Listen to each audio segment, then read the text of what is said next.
Hey guys, welcome back from Classic Work. This has been a long awaited video. I've had lots of people ask about it, which is the motor rebuild of this Ford Backhoe. So I'm going to take y'all step by step and show you everything I did. Now this here is in November of 2016, just to give you an idea how long it's been. And we jumped forward 6 months and I've tore the block all the way down to a bare block. There's absolutely nothing in it. One thing I had done was had the cylinders bored to put a dry sleeve in so we could go all back standard. The reason I did that is a lot of times in these older motors, these Ford motors especially, they'll get sand pits inside the cylinders, and what'll happen is water will leak into the cylinder and you'll have to rebuild your motor again. So that's some good insurance to do that. It's worth extra couple $100 that it takes to do it, and it's a good solid motor after that. Also, I had the machinist put the camshaft bearings in, so I didn't have to do that because I didn't have a tool to put those in with, so it made it real easy. Now, one thing that happened to me is I bought a used crank, which I had to go back and redo that, wound up buying a new crank. But this one right here is the old one, actually, that came out of the motor. What happened to this motor was, I believe it ran out of oil and it seized up on number 1 rod. So I'll show a picture of that here in a second, what the rod actually looked like, but it would not turn. Me and my dad tried for hours trying to break that motor, thinking that it was just stuck, but that wasn't the case. So we're going to get started and get to it. It's going to be a lot of time lapse and showing you all different kind of things, but you can tell I've got a mess here and a lot of parts to clean up. So without any further ado, let's get after it and let's get started.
Oh man, one new crank.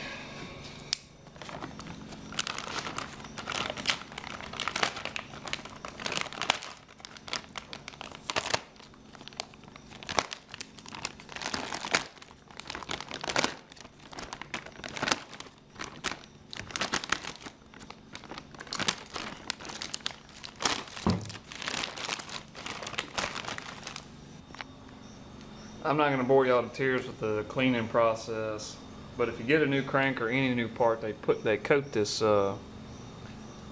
this stuff in anti-rust preventer. I forget what they call it. It's got a special name for it. But if anybody's ever fooled any motors, knows that that stuff is a bear to get off. It's absolutely horrible. Brake cleaner, some of it won't even touch it. I mean, it's tough. Here's a pro tip. This here is some of the best cleaner in the world, Purple Power. That stuff will cut it right off of there. I didn't think it would do it at first, but you let it sit a little bit and it'll take it right off. So hit the whole crank with it. I'll just give you a demonstration here. Right off of this throw right here. Take it, slam off. That's crazy. I never would have expected it to work that good. I mean, it is a degreaser, but still. The only problem with it is water soluble, which you could wash it off with a hose. I mean, that'd be super easy to do that. The problem is you gotta put some oil back on there or this will rust immediately afterwards. So just a little tip on that.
Okay, I want to point out something real quick.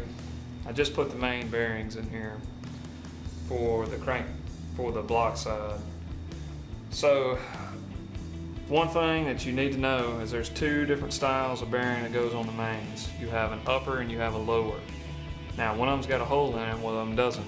Your upper always goes into your block, and that's the one with the hole in it. Now, they will reverse, so don't get that confused.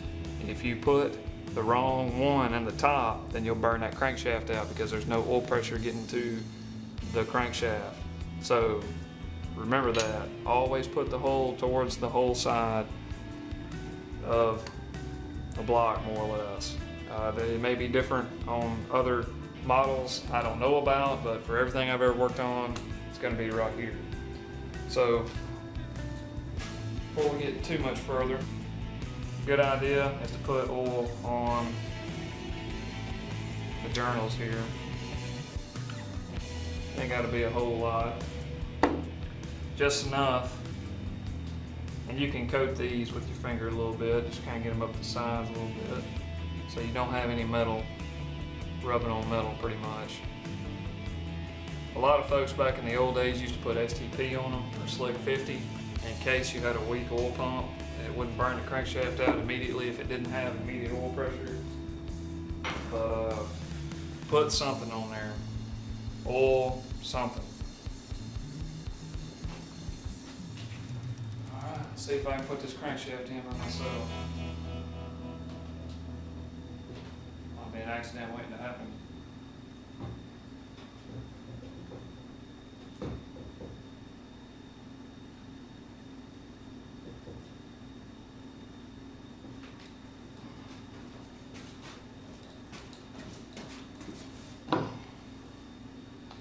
This isn't a super heavy one, but it's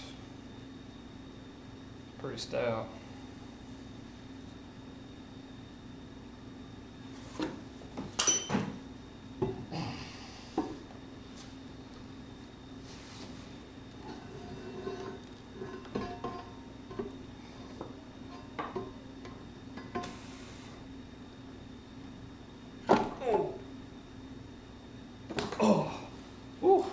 Gosh, my finger. I like that ought to do it.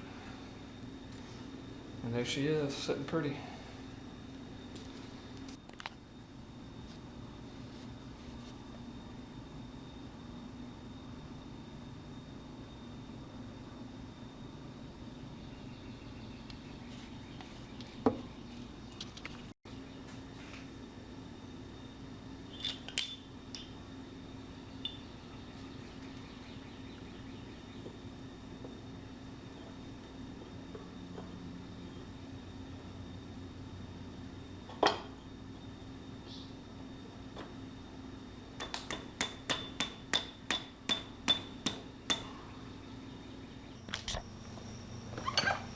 I know it looks like I'm just slapping all these parts on there, but anybody that's ever rebuilt a motor will tell you it's 20% of putting on parts and putting them on correctly. Fine.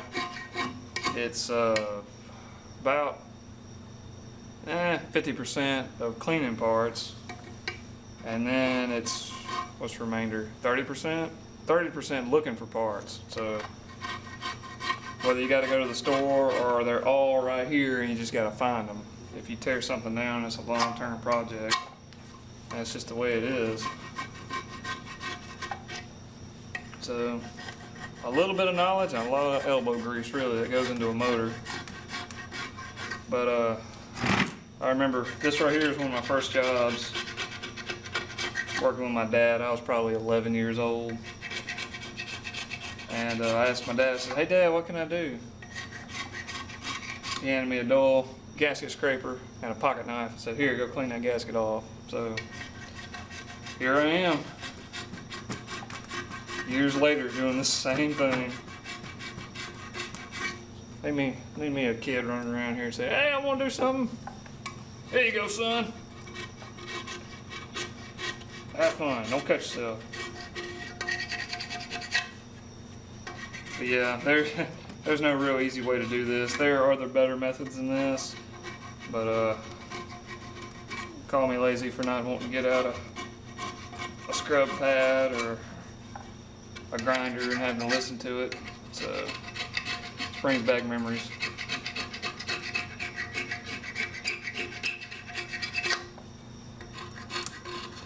And I know some guy is watching out there saying, "Oh my God, you're ruining that knife," but don't worry, buddy, I beat you to it. I already ruined it before.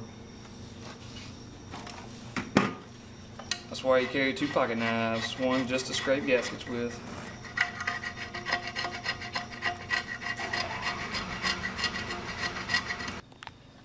I'll tell you what, I don't care what people say about Ford tractors. They're made pretty dang well. That's the heaviest flywheel I've ever seen on a little old 50 horse motor. But that thing weighs 90 pounds. It is a beast. I mean, there's places in it that's 1.5 inches thick.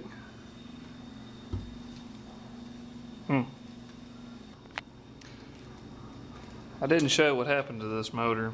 This is what happens when you run out of oil.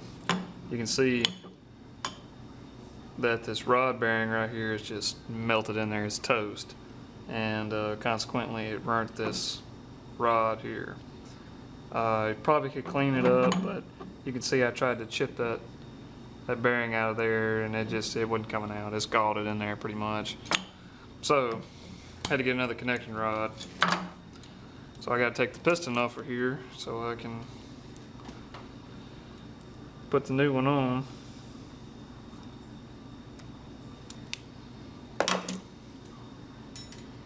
We got to clean all these pistons up and everything too. Let's see if we can't knock that joker out of there without hurting the piston too much.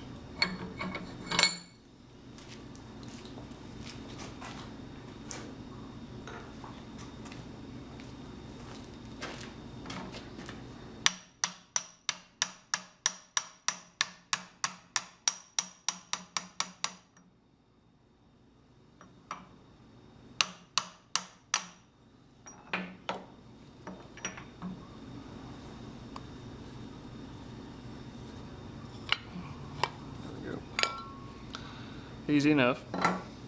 Try to skin nothing up. Look good.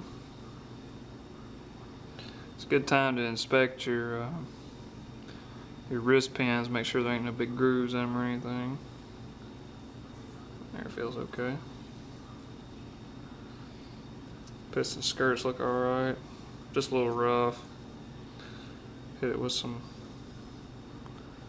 brake cleaner. Brake cleaner is your best friend in this kind of stuff. And then we gotta get all the rings off. That's my new to me connecting rod. Make sure it fits the wrist pin. Yeah, we're good. Make sure it's good and tight and bearing. Bushing ain't wore. Yeah, it feels good. It's all good things to check. Make sure it's the same length and height and all the dimensions of the old one.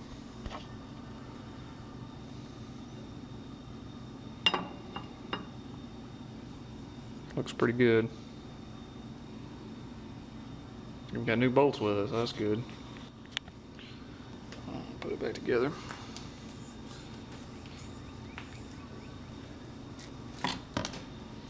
And a motor, cleanliness is next to godliness.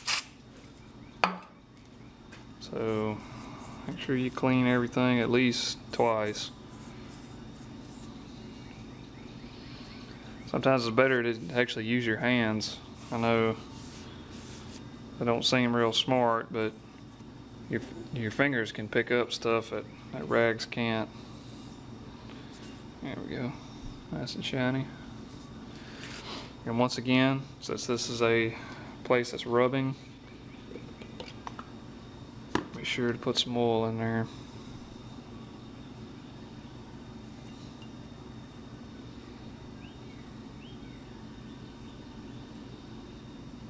Just like that.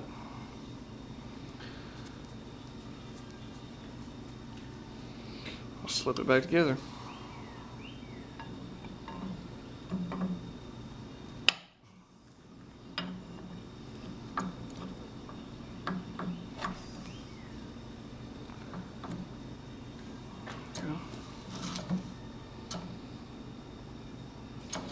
I'll stay upright with that cap on it.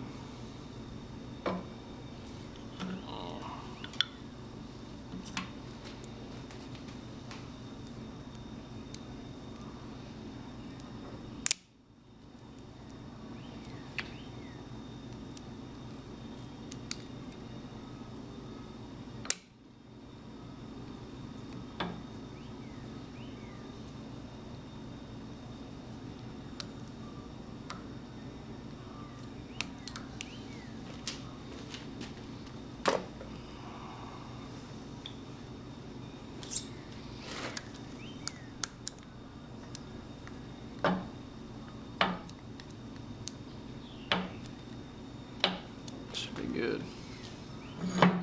Alright, there we go. Clean the rod up a little bit. Hit it with some brake cleaner. Start cleaning the pistons up.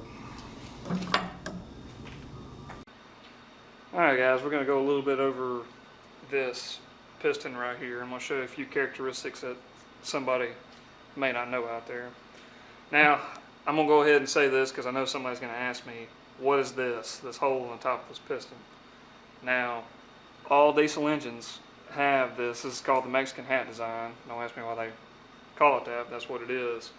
But it has something to do, I won't go into a lot of details, but it has something to do with how the fuel and air mixture mixes inside the cylinder on the engine. So this helps the combustion happen because diesels have to have a lot of compression in order to fire. So, all diesels have this. Since that's a Ford, this is an international piston. It's got the same design on it. This one here, it actually has valve cutouts on it. This might have been coming out of the Cummins. That looks like an international piston though.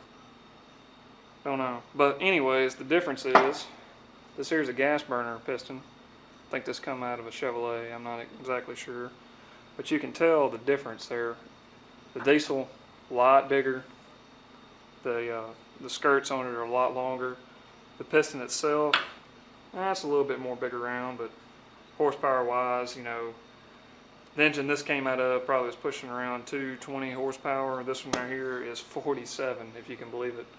So the other big difference is on this one, we only have 2 compression rings and 1 oil ring. This one has 3 compression rings and 1 oil ring. So diesel engines are bigger, heavier parts. So they got to have a lot more beef, in other words. Going from that, we're going to take a look at rings real quick. I'll show you a few tricks about these. Now, these right here, one of the nicest kits I've seen, actually have numbers on them that actually tell you which one goes first. This one right here has number 4 on it, and it also has the written on there up. So you know that it'll go down with the up facing towards the head, and it'll go down to the 4th slot, which is the oil slot. So that's pretty nice. The rest of them, the compression rings, are all numbered as well. Now, that's not always the case. I've seen lots of kits that didn't have that. So a good way that you can tell is your chrome ones here will always go up into the top sections. Your black one here, your dark one, will always go to the bottom. So that's just a little way to keep them straight.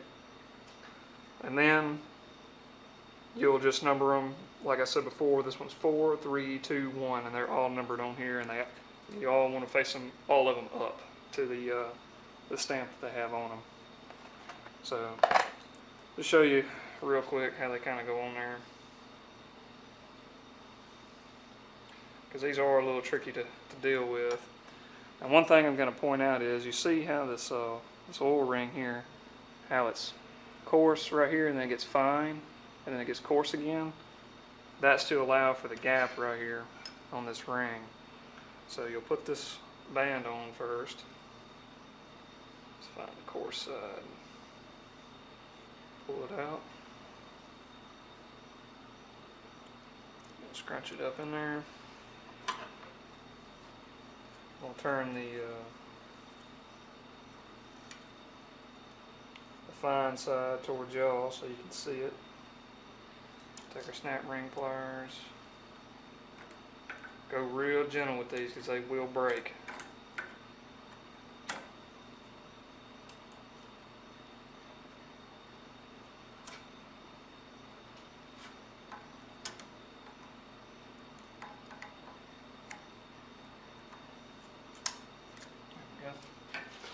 Now we have the fine side on this side.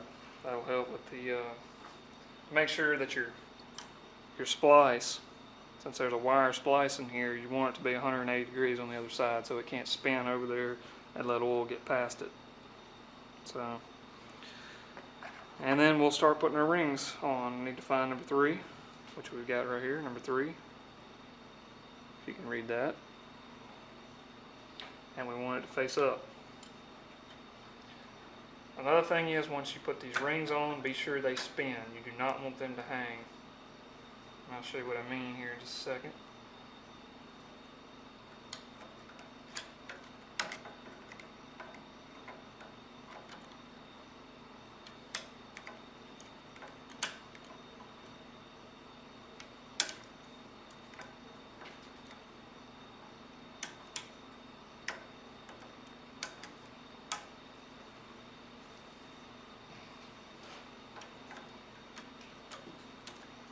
Okay.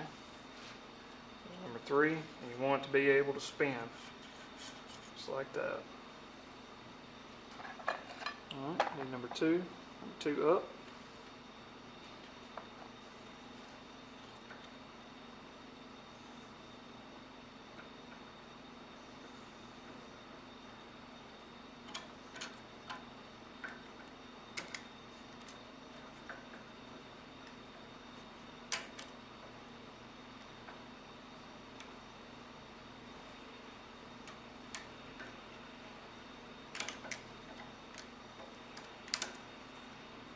Okay. And lastly, number 1.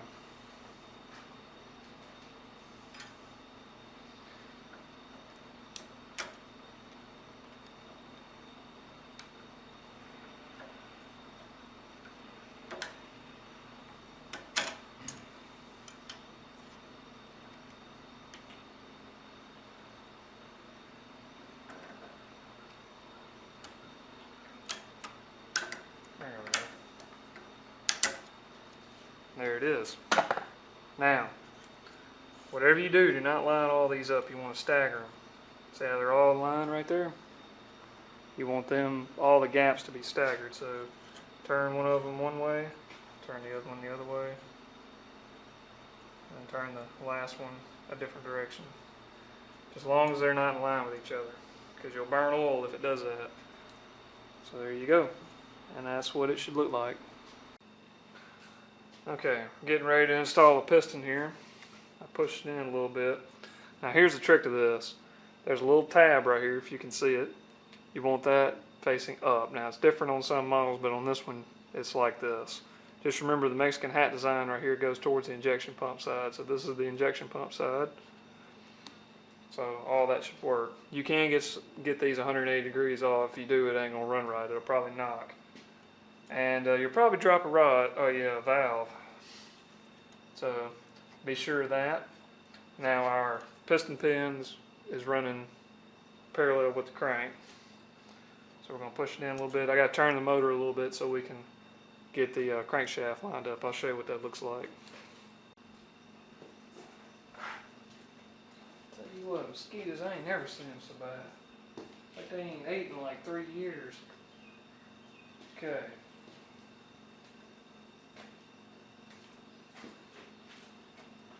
Now then, be sure all your rings are staggered best you can.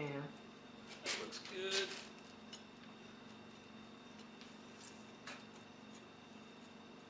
Sure they're good and staggered. That'll be fine, just like that. Put a good bit of oil on the rings themselves. Because you want all this to slide as easy as it can. Now, I got a fancy ring squeezer here, but you can use any type that you have.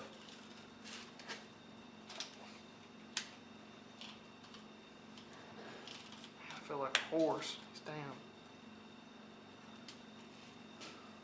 mosquitoes.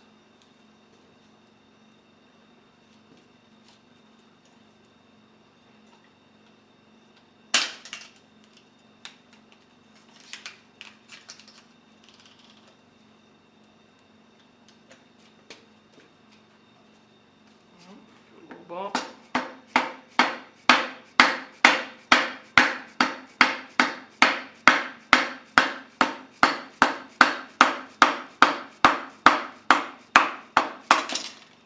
we go. I'll have to turn it a little bit. Looking good though.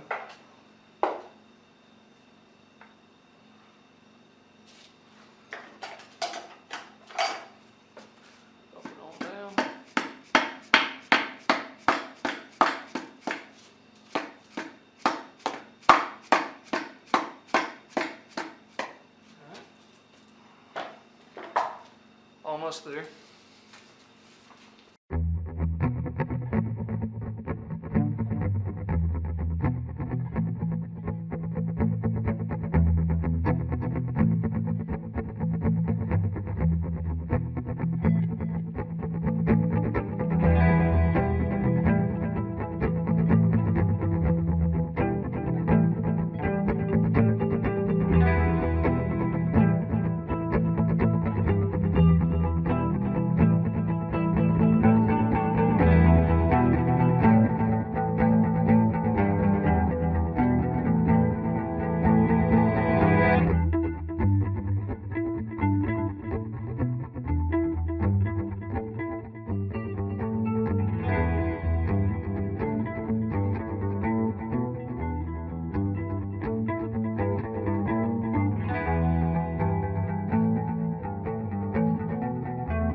going to show you how to torque a head real quick. Now, this is a small head, but the concept applies for all of them.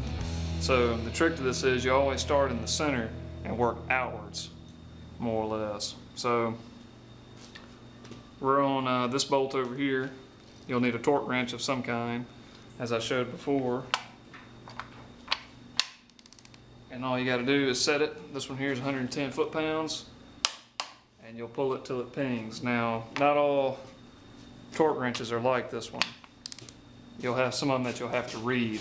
This one here has got a ping to it. So we'll sit here and tighten these up.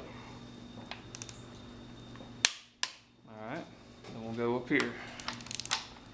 You can see I'm working from the center out. So we'll do this one next. That one, and come to this side.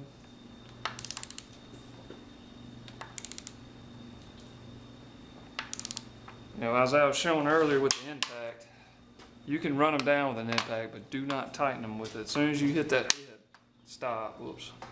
Sometimes they slip. There we go. All right, now we'll go to this one. All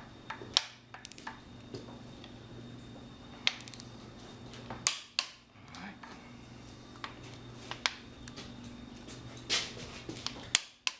All right, that there's tight. This one. Alright, it's tight. Back one. Whoa. I hate it when it does that. There we go. Here. Okay. Back one.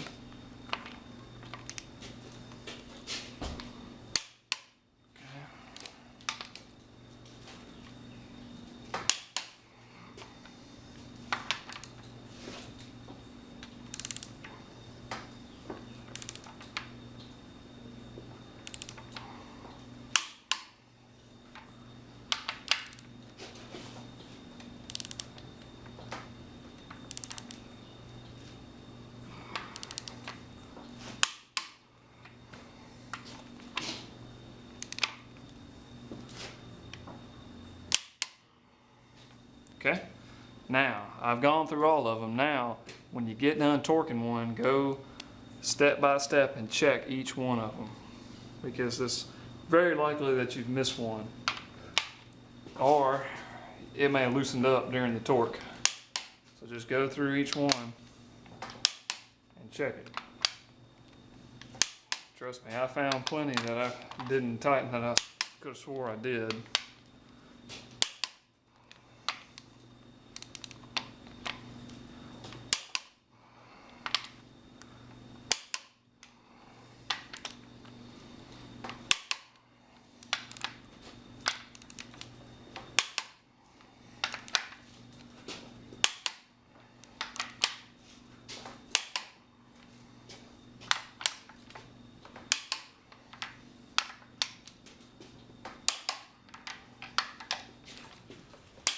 There you go, and that's it. Alright guys, I'm going to show you all how to set the valves on this motor now. Now, a couple days ago I looked up a video on how to set valves just to get an idea of basically what I was going to show y'all, and this dude overcomplicated it like tenfold. Like, that must be something they teach you in a technical school now or something, but he made it super complicated. So, it's not that hard. I tell you what, I scratched my head after watching that, and I was like, dang, it's a motor, not a dang rocket shuttle. But anyways, to make it a lot simpler, first thing is you have to understand is your intake and your exhaust. How do you tell the difference? So your intake, you can look at the intake manifold, and if the intake inlet is hitting the valve, that's one way you can tell. On this motor, it's real simple. There's rubber grommets on the intake valves here to keep the oil out of them, which that's a forward innovation. If it's international or something like that, they got little plastic furrows on all the valves, so you can't go by that. So there's different ways to tell. The best way is just look at the intake and look at the exhaust, because they will line up with the actual valve. So that's the easiest way. Second thing is the intake and the exhaust both have different clearances in them. The intake on this motor has 15 thou and the exhaust has 18 thou. So that's the amount of clearance between the rocker and the valve. You can hear it clicking. So super easy way to test it.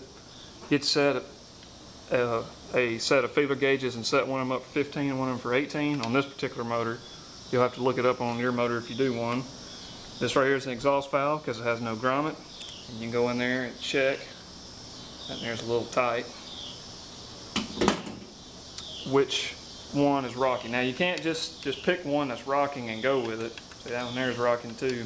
The trick to it is whichever valve is down, okay, it means it's open in the head, you do the opposite one of it, of that cylinder. Okay, to give you, for instance, this right here is an exhaust. This one right over here is down. So you'll do the intake on this one. So that's just a little look at that. Now, these rockers have like a locking screw in the back right here. I'll loosen this one up just a scotch. And they're really tight. But the trick is, on the feeler gauge, you want them to be snug. You want, whenever you push that feeler gauge in there, you want it to be a little bit tight, not real tight, but you want to have some drag in it. So I'm gonna pull this one back just a little bit more. There we go. Alright, you get a good shot of this. So this is what you're looking for in your valve setting. You want to go in there easily. I don't know if you can hear that, but you want a little bit of drag, just a tiny bit. And that one's good, so you can go down to this one. This one should be 15 thou. Go to it. Once again, that one there is a little bit tight. That's what you're looking for. Now the trick is, whenever you get one of them set, take you a marker of some kind. You can tell I've painted all the ones that we've done, and paint it. That way you know that way you're not setting the same valve over and over again. And it's not a big deal on a little 3-cylinder like this, but if you get a straight 6 and it's got, instead of just 2 valves per cylinder, it has 4, it can get very complicated. So that's a good way to check all that. But spin it over a couple times, double check your work. You know, they may get tighter, they may get looser on you. So little stuff like that, that's the easiest way I know how to set valves. So don't make it overly complicated. And the truth is, when we get it running, we may have to set them a little bit differently, because as they warm up and stuff wears in, that they may have to be reset. That's just a common thing. So a little look at that. Well, we're getting close enough that I can turn my attention to the front end here now. And yeah, got some cleaning up to do apparently. So that's embarrassing right there. You should never let anything get that bad. But yeah, by some movie magic, we're gonna make all this look like brand new. Alright, we're getting ready to put the clutch and pressure plate on here on the flywheel. Now, a couple of things that's important about this.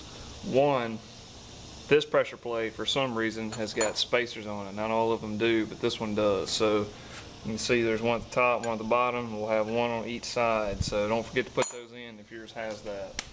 Next thing you're gonna need, now you don't have to have this as an option, but it sure does make life easier, is a lineup tool of some kind. Now this is a universal tool here. Some of them actually come with one to help line your clutch up. But you'll just set your arbor, whatever you want to call it, tool here inside your pilot bearing. Then you'll take your clutch, slip it on there, and then you'll take this little taper deal here, and it will. Okay, I have to pause the video right here. This here's where I messed up big time. I put the clutch in backwards. If you notice, that hub right there needs to be facing towards the flywheel, not towards us. So I messed up. So don't do what I did. Help center up the clutch to the flywheel. Now, this one here is worn. It's old, as you can tell, so I'm going to have to pick up just a little bit to get it to self-center. But it'll hold it there good enough till I can get the pressure plate put on. So take the pressure plate, and the good thing about this one is it's pretty light compared to most. So we'll get all this hung on here and get it set up.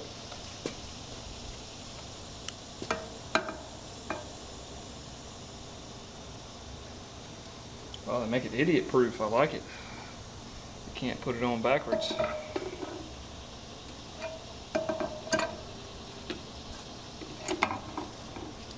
It does have line-up pins, which makes that a lot easier.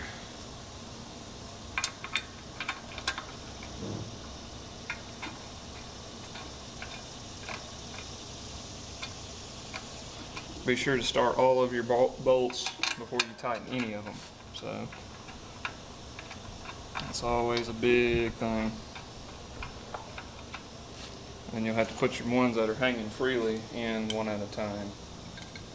Not a big deal. One other thing I was going to point out about the clutch, if you don't trust your eye by looking at the center of the clutch to the pilot bearing, which is really tricky to do, look at the clutch, the relationship of the pressure plate.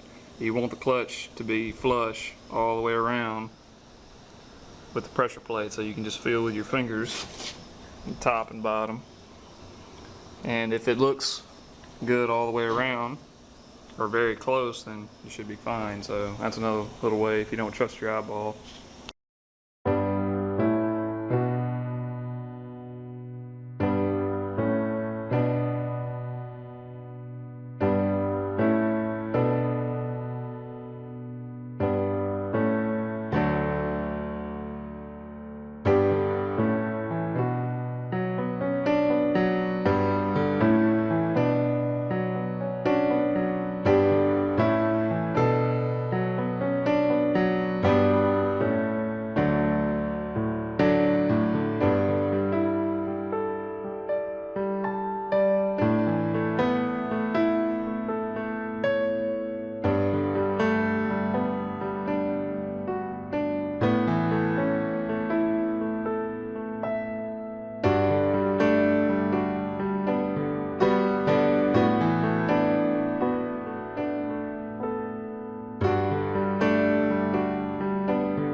Alright guys, I'm going to show you where I'm at. Don't mind the tire over there laying down.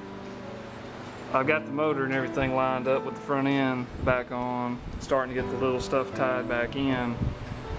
And I know this is going to be like, man dude, that looks super complicated. Well, I've never worked on a backhoe before, and this is my attempt of getting out of the sun. It's like 105 degrees outside, so, in the sunlight. So that's one reason I brought it in here. That was kind of my bad. There was only one pin holding the front end. I'm surprised it stayed in when we took it out. So I've got to figure out how to get the front end back under the front end. So just a little update where we're at. I would have shown this, but it was aggravating. It didn't go nearly as smoothly as I thought it would, but we're gonna get it all wrapped up. I'm gonna set the front end back on the front end, and then we'll be ready to stab the motor. So I gotta do some weed eating. Got a rig right here.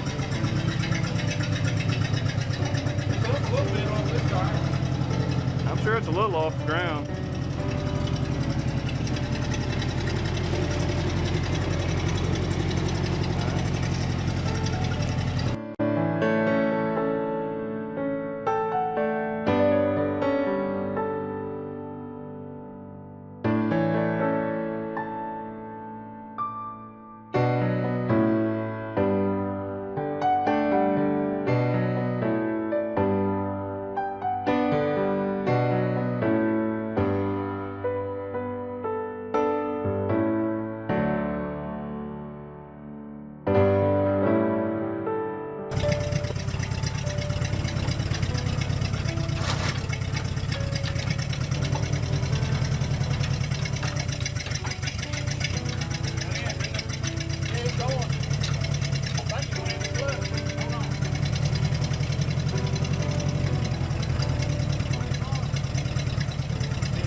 Probably got something a little bit of a line. Go back to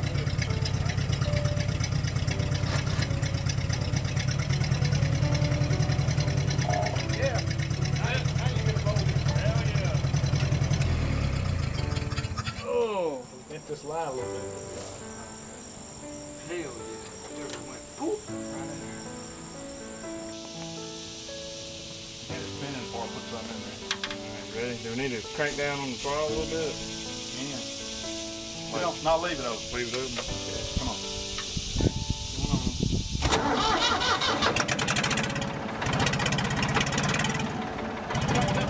Yeah, it did. Pressure come up. Yeah, it came up. Still don't think it's pumping good. How much did it come up to? I kind of panicked. I saw it go up to Put 40. much ether in there at all. Oh no. Do it again. It wants to run. Pump out. I'll watch it a little more carefully. Ready? Yeah.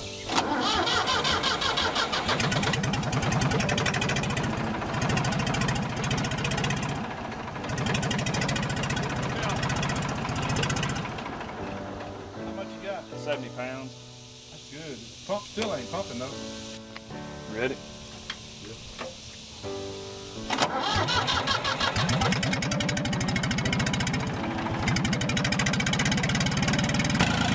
Got it. Sounds good.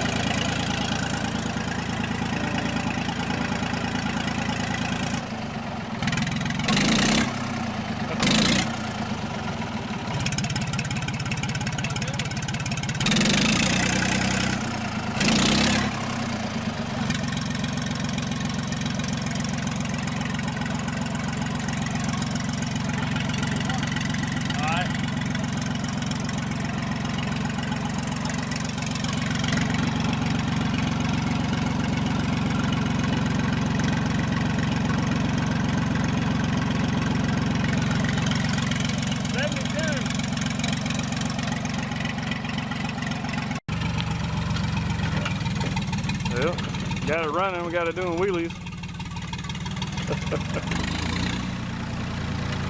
There's about 1,000 things wrong with it, but it is moving and it is running. What's going on is something's wrong with the clutch. We've adjusted it every way that we can think of, but it will not release. So, let's look into that. Probably gonna have to split it again to figure out what's wrong with the clutch. But for now, it does work. All the hydraulics work on it. Okay. Wherever you want to put it. So, I got my work cut out for me. Okay, shortly after getting it running, I decided to split it again while it was fresh on my mind to figure out what was wrong. Turns out we had, like I said before, we had the clutch end backwards. So, I'm going to show you what happened here. The clutch, that little hub, was getting shaft bound. So even though we'd hit the clutch, it couldn't move any further back because the hub was hitting up against that shoulder on that shaft. So all we had to do, flip the clutch over. So this is the right orientation on the pressure plate. This is wrong. This is the way we had it before. So that little hub is what caused all this. So I'm glad I split it. I fixed a couple other things I missed. So good stuff.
Well guys, this is it. It's been a long road coming, but we're finally there.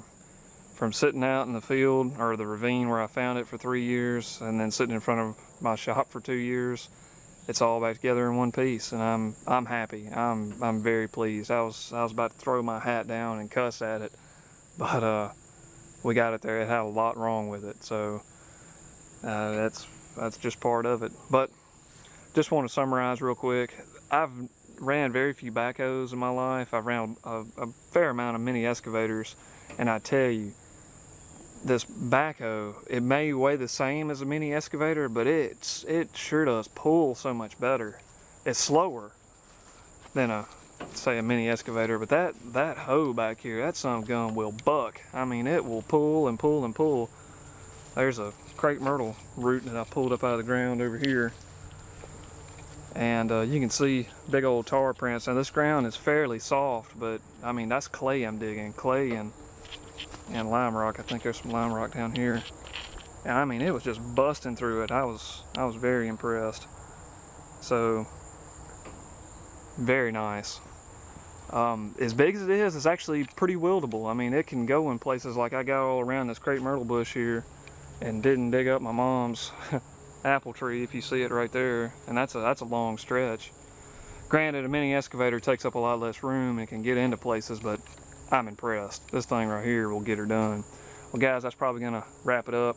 Let me know if you want to see more of this backhoe. I gotta do a lot of work on the bucket, back bucket and front bucket. I'm gonna put a mechanical thumb on it, whole bunch of other little extra stuff. Let me know. Once again guys, thanks again for watching. Subscribe to me if you hadn't already, and guys, I will see y'all next time. Y'all take care from Classic Work.